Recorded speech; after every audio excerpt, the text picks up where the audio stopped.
नमस्कार साथियों, स्वागत है आप सभी का आरएनए बाय अंकित अवस्थी सर पर। मैं हूं अंकित अवस्थी।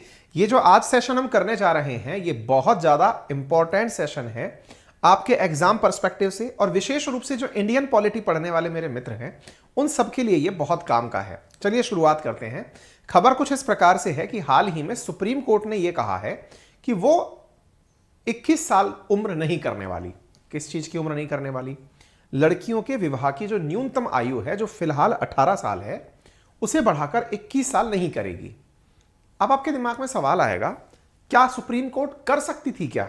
हाँ, बिल्कुल कर सकती थी, लेकिन सुप्रीम कोर्ट ने फिर इनकार क्यों कर दिया? बस आज के सेशन में यही तो जानना है। क्योंकि सुप्रीम कोर्ट ने तर्क देते हुए यह कहा है कि भाई ये काम संसद का होना चाहिए, सुप्रीम कोर्ट का नहीं। कानून बनाने का जो कार्य है वो संसद करे तो बेहतर है, हम इस मामले में आगे इंटरफेयर नहीं करना चाहते।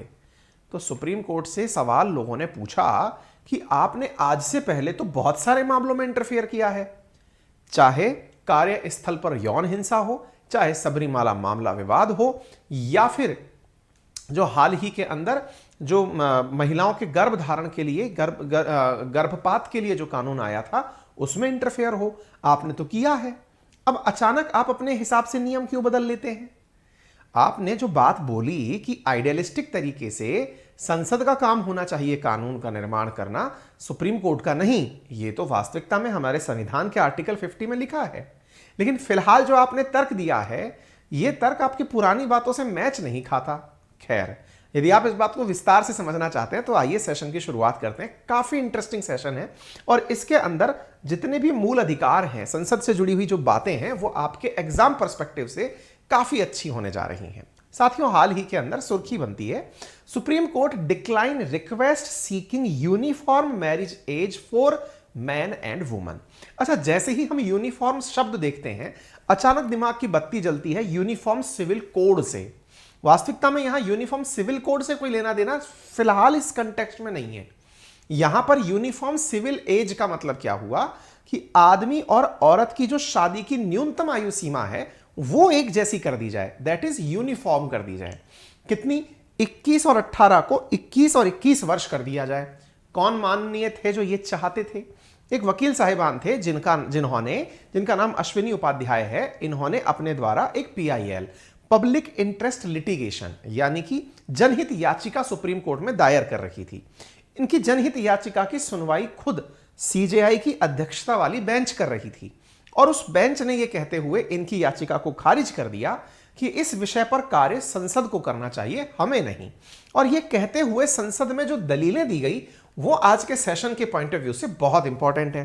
फिलहाल के लिए जब हम आपसे ये बात कर रहे हैं तो ये सवाल या फिर ये जो विषय आज हम चर्चा में ले रहे हैं ये कई डोमेन को टच करता है, जैसे गवर्नेंस और कॉन्स्टिट्यूशन पॉलिटी, ये तो टच करता ही है जो कि UPSC GS पेपर 2 का हिस्सा है। वहीं GS पेपर 2 के अंदर जो सोशल जस्टिस है, यानी कि सामाजिक समानता की, जब सामाजिक न्याय की जब बात होती है तब चाइल्ड मैरिज GS पेपर 2 का एक बेहतरीन पार्ट बनता है। सामाजिक न्याय की जब बात की जाए तो समाज के जो विभिन्न वर्ग हैं, चाहे फिर वो महिला पुरुष हो, वृद्धजन हो, दिव्यांगजन हो, उन सब के लिए एक समान भाव सरकार सुनिश्चित करे, इसलिए इस प्रकार की चीजें पढ़ने और पढ़ाने में काम की होती हैं। ठीक है, मैं कुछ आपको रेफरेंस के लिए क्वेश्चंस देता हूं जिन्हें आप कंटेंट के साथ जब सेशन पूरा हो जाएगा अभ्यास में भी देख पाएंगे। प्रीवियस ईयर क्वेश्चंस हैं जो कि सोशल जस्टिस से पूछे जा चुके हैं। ठीक है, इन क्वेश्चंस को आप सेशन पूरा होने पर मेरे टेलीग्राम चैनल अंकित अवस्थी सर, जो कि वेरीफाइड है, और GK by Ankit Awasthi sir, जो भी वेरीफाइड टेलीग्राम चैनल है, वहां पर प्राप्त कर लेंगे। फिलहाल के लिए अश्विनी उपाध्याय जी ने, जो कि एक अधिवक्ता हैं, उन्होंने सुप्रीम कोर्ट के 3 जजेस वाली बेंच के सामने अपनी बात को रखा था। ये जजेस की जो बेंच थी उसमें जस्टिस PM नरसिम्हा थे, CJI DY चंद्रचूड़ थे, और साथ में जस्टिस JB पादरीवाला थे। आप तीनों की बेंच के सामने इनके द्वारा, यानी अश्विनी उपाध्याय जी के द्वारा, यह मांग की गई थी। क्या मांग थी? कि साहब महिला और पुरुष की उम्र एक समान कर दी जाए। सुप्रीम कोर्ट ने इनकी याचिका को खारिज कर दिया। यह याचिका यहां तक पहुंची कैसे थी? तो दिल्ली हाई कोर्ट में पहले लगाई गई थी, वहां पर जब नहीं हो पाई तो सुप्रीम कोर्ट चली गई थी। CJI DY Chandrachud, justice PS Narasimha, justice JB Pardiwala की बेंच ने सुनवाई के दौरान यह कहा कि आप हमसे चाहते क्या हैं? तो इन्होंने कहा सर 18 साल की उम्र को हटा दिया जाए। ठीक है, 18 साल की उम्र को हटा दिया जाए और उसे 21 कर दिया जाए। जब आप ये वाला पॉइंट सुनते हैं ना कि 18 को हटा दिया जाए, 21 कर दिया जाए, देखिए फिलहाल जो देश में है वो क्या है कि जो पुरुष हैं, एक सेकेंड रुके आप, हमारे देश में फिलहाल क्या है कि जो हमारे देश के अंदर जो पुरुष हैं उनके लिए जो आयु की सीमा है वो कुछ इस प्रकार से निर्धारित है कि पुरुषों की सीमा 21 साल न्यूनतम आयु की सीमा, और महिलाओं के लिए 18 साल। अच्छा, बाय द वे ये निर्धारित कैसे हुई 21 और 18? इसके पीछे की भी लंबी कहानी है। लंबी कहानी शुरू होती है ब्रिटिश काल से। ब्रिटिश काल के दौरान पहले शुरुआती समय पर न्यूनतम आयु जो महिलाओं के लिए थी ये कुछ निर्धारित ही नहीं थी। 1891 में जाकर के ब्रिटिश काल के समय पर एक बार यह निर्णय लिया गया कि शादी की उम्र मिनिमम 12 साल तो की जानी चाहिए महिलाओं के लिए। 1891 से यह काम चलता रहा। 1929 में जाकर के शारदा मैरिज एक्ट के नाम से कानून बना, जिसमें निर्धारित किया गया कि महिलाओं की उम्र शादी के लिए 14 साल और पुरुषों की उम्र अधिक 18 साल न्यूनतम रखी जाएगी। 1929 से शुरू हुआ यह कानून फिर देश की आजादी तक चलता रहा। फिर उसके बाद महिलाओं की शादी की उम्र को 14 से बढ़ाकर 15 साल कर दिया गया। न्यूनतम आयु जो है वो 15 साल कर दी गई। और ऐसे ही देश की आजादी के बाद से लेकर 1978 तक देश के अंदर शारदा मैरिज एक्ट ही चलता रहा। शारदा मैरिज एक्ट के अंदर शादी के लिए जो न्यूनतम आयु थी वो 15 साल के 15 साल चलती रही। सन वर्ष 1978 में जाकर के इस 15 साल की क्राइटेरिया को बढ़ाकर 18 साल किया गया और पुरुषों की सीमा को 21 साल किया गया। यानी एक प्रकार से देश में एक लंबे समय तक आजादी के बाद भी शादी की न्यूनतम आयु 15 वर्ष ही थी। 1978 के बाद हुआ यह परिवर्तन, धीरे धीरे आगे बढ़ने लगा। शादी के लिए एक नियत आयु 18 वर्ष और 21 वर्ष निर्धारित कर दी गई। वर्ष 2006 के अंदर शारदा मैरिज एक्ट को हटा दिया गया और उसका स्थान लिया बाल विवाह निषेध अधिनियम ने। यानी एक प्रकार से बाल विवाह को रोकने के लिए यह कानून अब नए नाम से जाना जाने लगा। 21 वर्ष और 18 वर्ष न्यूनतम आयु रखी गई। 2006 से चला आ रहा, हालांकि 1978 से ही चला आ रहा है, लेकिन 2006 से यह कानून का नाम बदल चुका है। न्यूनतम आयु 18 वर्ष निर्धारित है। फिर आज इसके पीछे मांग उठती है कि यहां पर महिलाओं को पुरुषों के बराबर अधिकार दिया जाए, महिला सशक्तिकरण पर फोकस किया जाए, तो उम्र को 18 से बढ़ाकर 21 वर्ष कर दिया जाए। 18 से 21 की जो ये मांग है ये फिलहाल संसद में भी लंबित है। संसद इसके ऊपर कानून बना रही है। 2021 से वो हाई पावर्ड कमेटी के पास गया हुआ है, लेकिन इसी बीच में अश्विनी उपाध्याय नाम से जो वकील साहब हैं ये इस मांग को लेकर सुप्रीम कोर्ट के सामने प्रकट होते हैं और ये सरकार से, सुप्रीम कोर्ट से कहते हैं कि ये जो न्यूनतम आयु है 18 साल, आप इसे हटा दीजिए। सुप्रीम कोर्ट ने कहा कि यदि हम 18 साल वाला फिगर हटा देते हैं, मान लीजिए कि आपके कहने से हमने 18 साल वाला फिगर हटा दिया, तो पॉइंट नंबर 1, फिर तो न्यूनतम आयु कुछ रह ही नहीं जाएगी। अगर मान लीजिए पुरुषों के लिए तो 21 साल कह दिया, महिलाओं के लिए आपने 18 साल कह दिया, लेकिन अगर हमने 18 साल वाला क्राइटेरिया हटा दिया फिर तो कोई एज रह ही नहीं जाएगी, फिर तो किसी भी उम्र की शादी को वैलिडेट किया जाना होगा। तो उपाध्याय जी ने कहा कि नहीं साहब, 18 साल हटाने का मेरा मतलब यह है कि आप 21 साल का कानून भी बनाने की कह दीजिए, अर्थात आप 18 हटाइए लेकिन 21 बनाइए। तो भाई एक बात ऐसी है, सुप्रीम कोर्ट ने उपाध्याय जी से कहा कि आप 18 हटाकर 21 करने की अगर हमसे कहते हैं तो हम अगर यह कह दें कि 21 साल का काम हम नहीं करेंगे, इसे संसद करे, क्योंकि कानून बनाने का काम संसद का है। अच्छा, लेकिन आपके कहने पर हम यह हटा दें तो फिर संसद में 21 नहीं बना, आपके कहने पर 18 हमने हटा दिया, तो महिलाओं के लिए तो कोई भी आयु, वैधानिक आयु बचेगी ही नहीं। ऐसी स्थिति में संसद ने कहा कि हम, सुप्रीम कोर्ट ने कहा कि हम ये वाला काम भी नहीं करेंगे, यानी इस क्राइटेरिया को डिलीट हम नहीं मारेंगे और 21 साल का क्राइटेरिया हम फुलफिल नहीं करेंगे। ठीक है साहब। इस बात में जब बात होने लगी तो फिर संसद से यह बात सामने आई कि यार इस पे तो ऑलरेडी कानून बनने गया हुआ है, आप हमारे पास क्यों आए हैं? तो बोले सर मैं इसलिए आया हूं क्योंकि देश में आर्टिकल 14, आर्टिकल 15 होना जरूरी है। बोले किस प्रकार से होना जरूरी है? और 21 का भी यहां पर होना जरूरी है महिलाओं के लिए। बोले भाई ऐसा क्या चाहते हो? बोले देखिए सर, बात ऐसी है कि क्यों ऐसा किया जाए कि महिलाओं को 14, मतलब आर्टिकल 14 कहता है, क्या कहता है? Equality before law. तो ऐसी स्थिति में महिलाओं के लिए जो शादी की न्यूनतम आयु है वो 18 साल क्यों हो, 21 क्यों ना हो, उन्हें जेंडर के आधार पर सेपरेट क्यों किया जाए। इधर देखिए, ground on religion, race, caste, sex, आप सेक्स के आधार पर उन्हें सेपरेट क्यों ट्रीट कर रहे हैं। आर्टिकल 15 का आप उल्लंघन करवा रहे हैं। और आर्टिकल 14 जब कहता है कि हमारे देश के अंदर हर व्यक्ति समान है, तो समानता में महिलाओं को 18 साल की न्यूनतम आयु के साथ में बराबरी का हक कैसे मिल सकता है। तो सुप्रीम कोर्ट में इस मसले पर बहस हो रही थी। आर्टिकल 21 जो कि जीने के अधिकार की बात करता है, तो बोले आप एक प्रकार से महिलाओं को बराबरी चाहते ही नहीं है, तो आप इसको देना अगर चाहते हैं तो इन कानूनों को या इन मूल अधिकारों को ध्यान में रखते हुए सुप्रीम कोर्ट से गुजारिश है कि महिलाओं को सशक्त किया जाए और 21 साल तक ले जाया जाए। सीजेआई ने कहा कि भैया देखो, 18 साल की अगर हमने उम्र हटा दी तो 5 साल की बच्ची की शादी भी फिर वैध हो जाएगी, क्योंकि हटाने का काम अगर हम करना चाहें, क्योंकि हमसे यह कहा जाता है आर्टिकल 13 के तहत जुडिशियल रिव्यू के दायरे में रखते हुए कि कुछ अगर गलत है तो उसे हटा दो। तो अगर आपकी बात हम मान लें कि 18 वाला क्राइटेरिया हटा दें तो भाई हटाते ही तो 5 साल की शादी भी वैध हो जाएगी। तो ऐसी स्थिति में यह कानून बन जाए वो ज्यादा जरूरी है, और बनाने का काम सुप्रीम कोर्ट करे, ऐसा यहां पर जज ने कहा। आपको अब मैं थोड़ा सा सरकार की तरफ लेकर चलता हूं। देखिए साथियों, आज से लगभग 1 साल पहले जब यह कानून सबसे पहले संसद में पहुंचा था, तब भी मैंने आप लोगों को यह सेशन कराया था। हमारा जो वो पुराना चैनल था जिस पर हम काम किया करते थे, उस पर मैंने यह सेशन करवाया था कि लड़कियों की शादी की उम्र अब 18 की जगह 21 साल होगी। यह क्यों कराया था? क्योंकि असल मायने में केंद्र सरकार के द्वारा इस विषय को ध्यान में रखते हुए एक प्रयास किया गया था। क्या प्रयास किया गया था? भारत के अंदर एक बिल इंट्रोड्यूस किया गया था लोकसभा में। कब इंट्रोड्यूस किया गया था? वर्ष 2021 में लोकसभा के अंदर एक बिल इंट्रोड्यूस करते हुए कहा गया था कि महिलाओं और पुरुषों की जो उम्र है शादी की वो यूनिफॉर्म होनी चाहिए। यह बिल लोकसभा के अंदर पारित किया गया था, लाया गया था स्मृति ईरानी जी के द्वारा।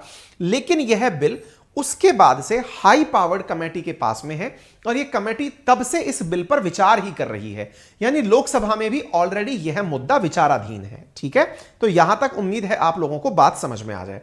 अब दूसरी बात यहां पर निकलती है, एक चीज तो अब तक क्लियर हो जानी चाहिए, संसद का स्टैंड क्या है। संसद में बिल ऑलरेडी प्रस्तावित है, कमेटी के पास गया हुआ है, संसद खुद चाहती है कि यह कानून बने, महिला और पुरुषों की शादी की उम्र एक समान हो। सुप्रीम कोर्ट ने जो कहा वो आप लोगों के लिए 2-4 बहुत इंटरेस्टिंग पॉइंट दे गया। इवन एक इतना अच्छा पॉइंट दे गया जो वर्ष 2015 के अंदर यूपीएससी प्रीलिम्स में सवाल पूछा गया था कि देश के अंदर संविधान की संरक्षक यानी कस्टोडियन कौन है। हालांकि उस समय प्रीलिम्स में 4 ऑप्शंस दिए गए थे, the president of India, the prime minister of India, the Lok Sabha secretariat और सुप्रीम कोर्ट ऑफ इंडिया। इन 4 ऑप्शंस में तो सुप्रीम कोर्ट ऑफ इंडिया सही जवाब था, लेकिन आज सुप्रीम कोर्ट ने जो आंसर दिया है वो आंसर भविष्य में अगर पेपर में पूछ लिया जाए तो आपके दोनों आंसर करेक्ट होंगे। दूसरा कौन सा आंसर होगा? पार्लियामेंट को भी आज सुप्रीम कोर्ट ने संविधान का संरक्षक बताया है। डीवाई चंद्रचूड़ सीजेआई की अध्यक्षता वाली इस बेंच ने हाल ही में कहा है कि संसद भी संरक्षक है। तो आप में से जो विद्यार्थी यूपीएससी की प्रिपरेशन कर रहे हैं वो ध्यान रखें कि 2015 यूपीएससी प्रीलिम्स के हुए आंसर में सुप्रीम कोर्ट ऑफ इंडिया को संरक्षक माना गया था। हालांकि बाकी 3 पॉइंट्स में यह चीज पूछी नहीं गई थी, इसलिए सुप्रीम कोर्ट आंसर सही था। लेकिन आज सुप्रीम कोर्ट ने खुद क्या कहा है कि संसद भी संविधान की संरक्षक है। यानी इन्होंने कहा कि हम इकलौते एकमात्र कस्टोडियन नहीं हैं संविधान के। आप में से कुछ लोगों को यह सवाल दिमाग में अटक सकता है, इससे कस्टोडियन क्या होता है? कस्टोडियन का मतलब हुआ कि अगर संविधान में कुछ भी गलत होगा तो उसकी हिफाजत करने के लिए हम आगे निकल कर आएंगे। That kind of nature is known as custodian. Supreme Court आज तक यह काम जुडिशियल एक्टिविज्म आर्टिकल 13 के तहत करती आई है। हालांकि वो जुडिशियल रिव्यू कहती है, हम लोग उसे एक्टिविज्म कह देते हैं जब ज्यादा इंटरफेयर होता है। लेकिन ऐसी स्थिति में आर्टिकल 32 और आर्टिकल 13 का उपयोग करते हुए सुप्रीम कोर्ट ने कई बार संसद द्वारा बनाए गए कानूनों को हटाया है, अमान्य किया है, उन्हें साइड लाइन कर दिया है कि नहीं भाई ये मान्य नहीं होगा। लेकिन अब यहां पर यह बात जब निकल कर आती है कि जो संसद कानून बनाती है वो खुद भी संसद की संविधान की संरक्षक है, यह सुप्रीम कोर्ट की बात अब आने वाले समय में बार बार कोट की जाएगी। आज के सेशन में यह बहुत इंपॉर्टेंट लाइन निकल कर आई है। ठीक है, चलिए थोड़ा आगे बढ़ते हैं। सीजेआई ने कहा हम अकेले संविधान के संरक्षक नहीं है, संसद का रुख करें और वो भी संविधान की संरक्षक हैं। ठीक है साहब। अब उपाध्याय ने यह कहा कि साहब मैं इस मुद्दे को लेकर के क्या लॉ कमीशन के पास जा सकता हूं? बोले आपको किसी ने जाने से रोका है क्या? चले जाइए, हमसे इजाजत लेके क्यों जाना चाहते हैं? तो फिर खुद अमृत जो उपाध्याय साहब थे जो केस लेकर गए थे, इन्होंने कहा कि सर मुझे अगली कोई तारीख दे दीजिए, आज मैं पूरी तरह प्रिपेयर होकर नहीं पहुंच पाया हूं। तो ऐसी स्थिति में सुप्रीम कोर्ट ने कहा इस मामले को हम यहीं रफा दफा करते हैं, बाद में संसद से यह काम पूरा हो जाएगा, आप जाइए। ठीक है, तो ऐसा करके जो रेमेडी लेने के लिए आर्टिकल 32 के तहत पहुंचे थे उपाध्याय साहब PIL लगाकर, उन्हें यहां से कोई भी जबरदस्त जवाब नहीं मिला। सुप्रीम कोर्ट ने आगे की राह दिखा दी कि साहब आप आगे जाकर के संसद से विश्वास रखें कि वहां से कानून बनेगा। अब जो संसद ने आज कार्य प्रदर्शित किया है, असल मायने में देश के लोकतांत्रिक व्यवस्थाओं को सही तरह से संचालित करने के लिए भारत के जो नीति निदेशक तत्व हैं, उसमें आर्टिकल 50 के तहत यही बात कही गई है। क्या कही गई है? आज जो सुप्रीम कोर्ट ने अपने द्वारा कार्य का प्रदर्शन किया है, वो आर्टिकल 50 के अंदर बहुत अच्छे से लिखा है। क्या लिखा है? The state shall take step to separate the judiciary from the executive in the public service of the state. यानी एक प्रकार से सेपरेशन की बात की है, अधिकारों के पृथक्करण की बात आर्टिकल 50 के अंदर की गई है। इसका अर्थ क्या हुआ? इसका अर्थ यह हुआ कि सेपरेशन ऑफ पावर्स हो, अर्थात जुडिशरी को न्याय का काम करना होना चाहिए, तो वहीं पर जो लेजिस्लेचर है, जो पार्लियामेंट है, उसको कानून बनाने का काम करना चाहिए, और जो एग्जीक्यूटिव बॉडीज हैं उन्हें इंप्लीमेंट करने का कार्य करना चाहिए। आज जिस समझदारी का कहिए या फिर जिस बहुत ही अच्छा स्टैंड सुप्रीम कोर्ट ने आज लिया है, जिसमें उन्होंने अपने आप को यह किनारा करते हुए कहा है संसद संसद का काम करे, न्यायपालिका न्यायपालिका का कार्य करेगी, यह सेपरेशन ऑफ पावर की एकदम बेहतरीन व्याख्या है। उम्मीद है यहां तक आपको क्लैरिटी आ गई हो। तो संसद ने कुछ सुप्रीम कोर्ट ने कुछ क्यों नहीं कहा?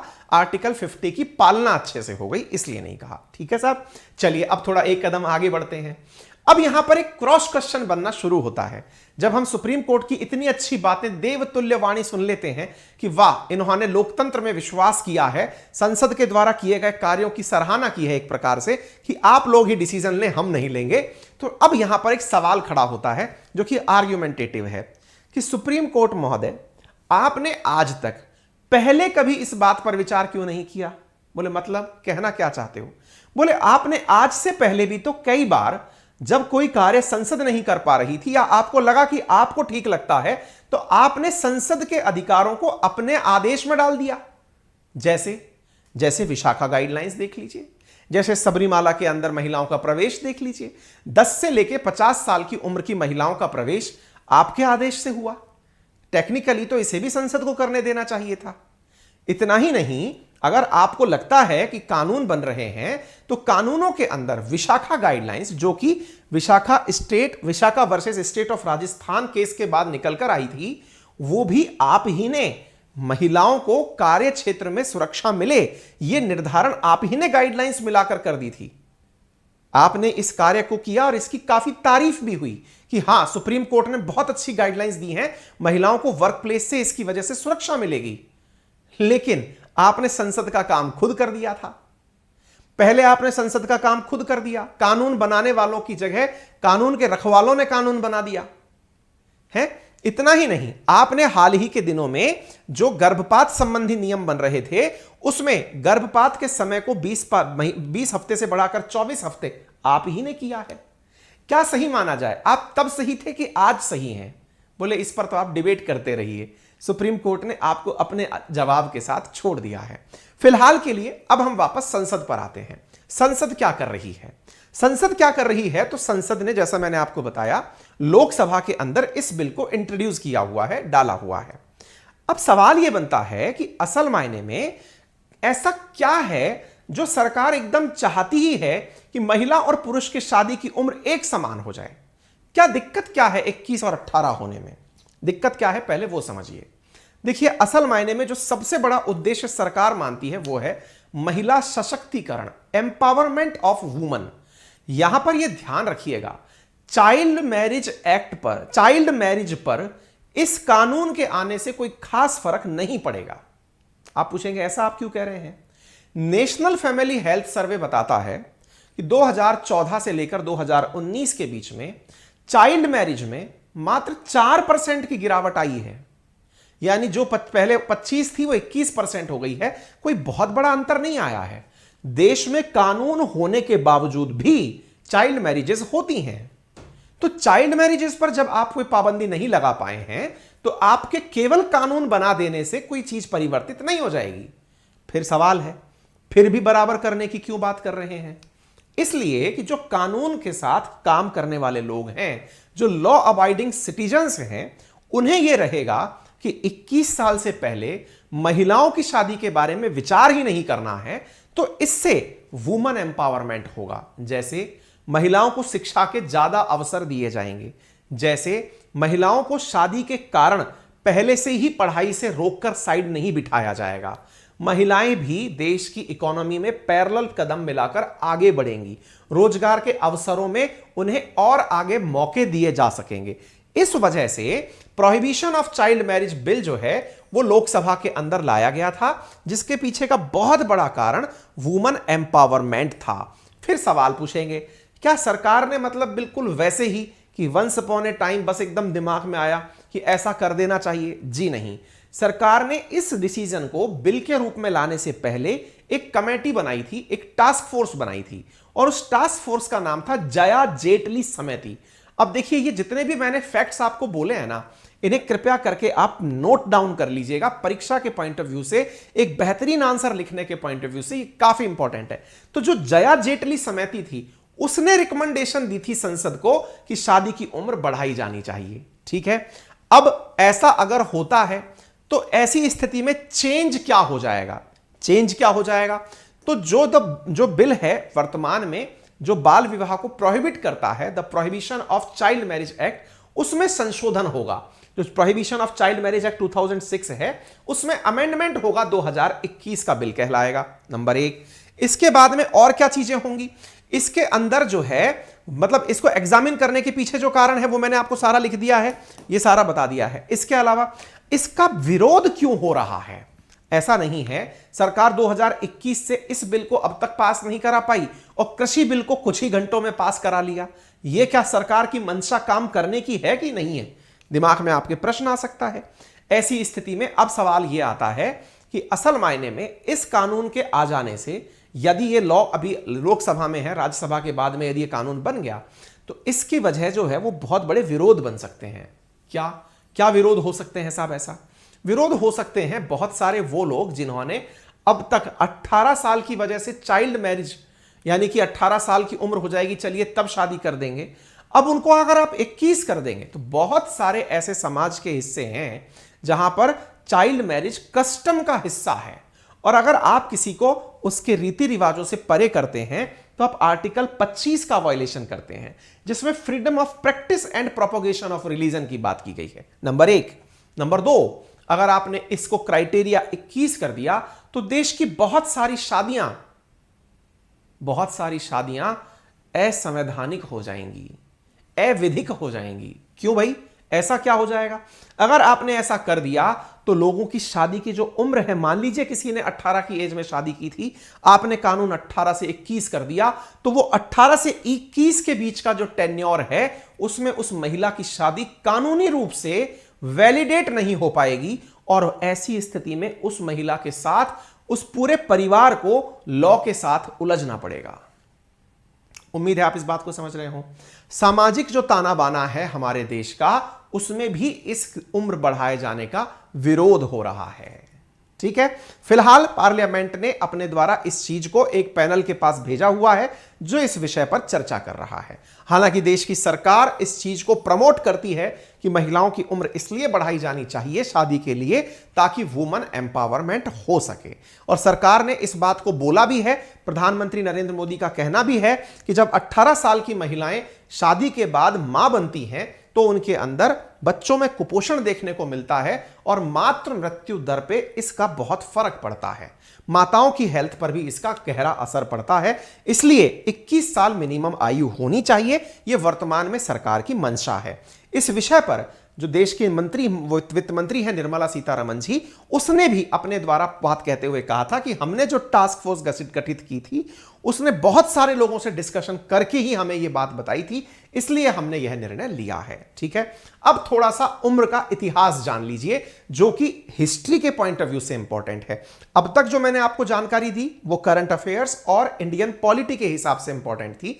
अब मैं जो यहां से आगे आपको जानकारी देने जा रहा हूं वो हिस्ट्री के पॉइंट ऑफ व्यू से कि देश में महिलाओं की शादी को लेकर के प्रावधान क्या रहे हैं। इससे पहले जो बातें मैंने बताई वो जया जेटली समिति की सिफारिश पर थी। ये सारा कंटेंट आपको मिल जाएगा। तो देखिए, सबसे पहले शुरू करते हैं वर्ष 1891 से। तब फूलमणि दास बाल विवाह का मामला हुआ था, एक बच्ची की शादी का मामला जिसमें उस बच्ची की दुर्घटना पूर्वक नुकसान हो जाता है, उस बच्ची का मृत्यु हो जाती है।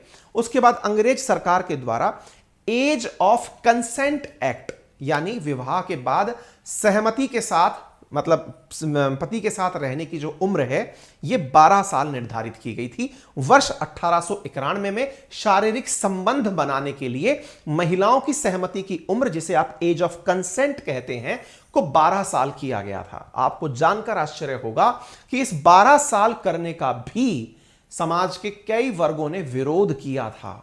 इवन इतना ही नहीं, बाल गंगाधर तिलक जैसे जो लोग थे उन्होंने भी इस 12 साल की उम्र किए जाने का विरोध अंग्रेजों का यह कहते हुए किया था कि आप हमारे सांस्कारिक जो मूल्य हैं, जो हमारे पारिवारिक मूल्य हैं, उनमें इंटरफेयर कर रहे हैं।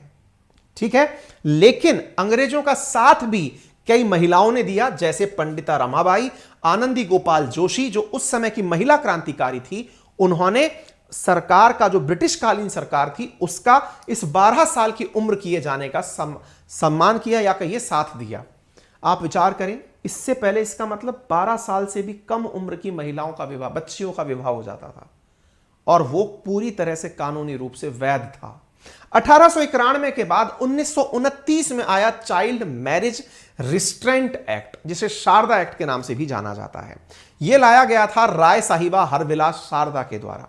इसके अंदर महिलाओं की शादी की जो न्यूनतम उम्र है वो 14 वर्ष रखी गई और पुरुषों के लिए, लड़कों के लिए 18 वर्ष रखी गई। और यह एज क्राइटेरिया देश की आजादी तक चलता रहा। आजादी के बाद यह बढ़कर के 14 से 15 वर्ष कर दिया गया। आगे सुनते हैं। 2006 से पूर्व 1978 के अंदर इस कानून में एक बार और बदलाव किया गया और उस बदलाव के अंदर मैं वो फैक्ट लेकर आया था, पता नहीं आप लोगों के लिए डाला कि नहीं डाला मैंने। ठीक है ना, ये यहां से चलते हुए 14 से 18 जो है ना वो 1978 में हुआ था। 2006 के अंदर शारदा एक्ट का नाम बदल करके बाल विवाह निरोध अधिनियम, निषेध अधिनियम कर दिया गया था और उसके बाद से 21 साल और 18 साल उम्र चली आ रही थी। वर्ष 2006 से बाल विवाह निषेध अधिनियम लागू है, लेकिन इस एक्ट से पहले ही, 2006 से पहले ही 1978, मैं एक्चुअली क्यों कंफ्यूज हो रहा हूं, ये रहा, मैं वही कह रहा हूं कि 1978 था। 1978 तक, ये चीज फैक्ट याद रखिएगा, कई बार पेपरों में सवाल पूछ लिया जाता है कि महिलाओं की जो शादी की न्यूनतम उम्र है वो 15 साल कब तक थी, 1978 तक थी। या फिर यूं पूछा जा सकता है महिलाओं की शादी की जो न्यूनतम उम्र है वो 18 साल कब की गई, तो वो 1978 में की गई थी। ठीक है ना, ये ध्यान रखिएगा। 1929 में 14 साल थी, 47 में 15 साल हुई, कब तक चली, 78 तक चली, 78 में 18 साल हुई। ठीक है, उसके बाद से इस कानून में शारदा एक्ट का नाम चलता रहा। शारदा एक्ट 2006 में बदल दिया गया और 2006 में बदलकर इसका नाम क्या रख दिया गया, बाल विवाह निषेध अधिनियम कर दिया गया। नाम बदला था, एज अभी भी 18 ही थी। अब उसी निषेध अधिनियम में संशोधन किया जा रहा है 2021 में, तो क्या बन जाएगा, बाल विवाह निषेध संशोधन अधिनियम। ठीक है, 2021, जिसमें न्यूनतम आयु 18 से बढ़ाकर 21 की बात की गई है। उम्मीद है आपको ये सारे फैक्ट्स अच्छे से समझ में आ गए हों। ठीक है, क्लियर है। यदि ये जानकारी आपको समझ में आ गई हो, फैक्चुअली आपको ये जानकारी मिल गई हो, तो एक बार मुझे थम्स अप करके बता दीजिए कमेंट बॉक्स में कि हाँ आपको ये बात क्लियर हो गई है। तो मैं इस सेशन के अंदर और हर दिन ये कोशिश कर रहा हूं कि आपके जितने भी सेशंस हैं ये स्टूडेंट्स को ध्यान में रखते हुए कौन से मूल अधिकार की बात इनमें ज्यादा हो, किस प्रकार से इतिहास से इसे रिलेट किया जा सके, तो करंट के विषय को हमने इतिहास और पॉलिटी के साथ घोलकर आपको देने का प्रयास किया है। आपको यह हमारा प्रयास कैसा लगा कमेंट बॉक्स में जरूर बताएं। अधिक जानकारी के लिए आप हमारे साथ कनेक्ट रह सकते हैं। हमने आप लोगों को इसी तरह से अपनी पूरी basics history, geography, polity, economy, जो विशेष रूप से एसएससी के विद्यार्थियों के लिए आने वाले समय में बहुत बड़ा रोल प्ले करेगी। मैं आपको बता दूं, एसएससी वाले विद्यार्थी अभी से दिमाग में बिठा लें, चाहे आप कितनी भी तैयारी कर लें, अब बहुत बड़ा रोल प्ले करने जा रहा है जीके, क्योंकि मेंस के अंदर ये चारों सब्जेक्ट बहुत बड़े तरीके से पूछे जाएंगे। बराबर वेटेज अब आपके मेंस के अंदर जीके का है। इसलिए मैं आपसे कह रहा हूं, यदि आप वाकई में चाहते हैं कि आपका एग्जाम, क्योंकि लिमिटिंग रिएजेंट अब जीके है, अगर आप चाहते हैं कि उसकी पूरी प्रिपरेशन हो तो वो एक ही वन स्टॉप सॉल्यूशन है, दैट इज आरएनए बाय अंकित अवस्थी। ये हमारा एप्लीकेशन है जिसका लिंक कमेंट बॉक्स में पिन है। आप यहां जाएं, अपने लिए रजिस्ट्रेशन कराएं। आपका एक बेहतरीन बैच यहां आ रहा है जो हिंदी इंग्लिश दोनों भाषाओं में है। लाइव के साथ साथ रिकॉर्डेड भी देखा जा सकता है। पूरा कंटेंट दोनों भाषाओं में बाइलैंग्वेज उपलब्ध कराया जाएगा। प्रॉपर तरीके से 6 महीने विस्तार पूर्वक सिलेबस खत्म कराया जाएगा। कुछ लोग ये डिमांड कर सकते हैं, अजी सर पेपर तो बिल्कुल आ गया। भाई साहब कोई बात नहीं, अगर आप अब तक नहीं कर पाए या तो आपको पहले जाग जाना चाहिए था। हम अब जागे हैं, आप हमारे साथ जाग जाइए। लेकिन अगर आप जाग गए हैं तो ये यकीन मानिए, जितने भी विद्यार्थी इस समय कंपटीशन में हैं वो जीके के बिना पेपर के अंदर बहुत ज्यादा चुनौतियां फेस करेंगे। यदि आप वाकई में चाहते हैं कि आपका जॉब आपके साथ रहे तो इस जीके को अपनी ताकत बना लीजिएगा। यह केवल एसएससी के लिए नहीं, डिफेंस के लिए भी लागू है, बाकी सबके लिए तो पहले भी लागू था। एसएससी वालों के लिए विशेष रूप से ये जो सेशन है ना, ये बहुत ज्यादा काम की चीज है। आप इस पर काम करें। हिस्ट्री, ज्योग्राफी, पॉलिटी, इकोनॉमी, चारों सब्जेक्ट आपको एक साथ उपलब्ध कराए जा रहे हैं बहुत ही नॉमिनल कीमत पर। क्लासेस सीधा बोर्ड से होंगी, बहुत अच्छे से 1 वे 2 वे प्रॉपर तरीके से डिस्कशंस होंगे, प्रॉपर कॉल सेंटर की सुविधा, प्रॉपर डाउट सॉल्विंग की सुविधा और प्रॉपर समय पर गाइडेंस आपको दी जाती रहेंगी। अपनी सीट जल्दी से बुक करा लें। और जो बात थी रिफंड की, हमने गूगल फॉर्म आपके लिए लगाया हुआ है, आप जाकर अपना रिफंड फॉर्म फिल कर दें। आपका जो अनअकैडमी से रिफंड आना था वो होपफुली आने की मेल शुरू हो चुकी होंगी। आप अपना कमेंट बॉक्स में वो भी जानकारी हमें देते रहें। फिलहाल के लिए इतना ही। ये कंटेंट आपको यहां पर प्राप्त हो जाएगा, वेरीफाइड अकाउंट है। धन्यवाद। टेलीग्राम का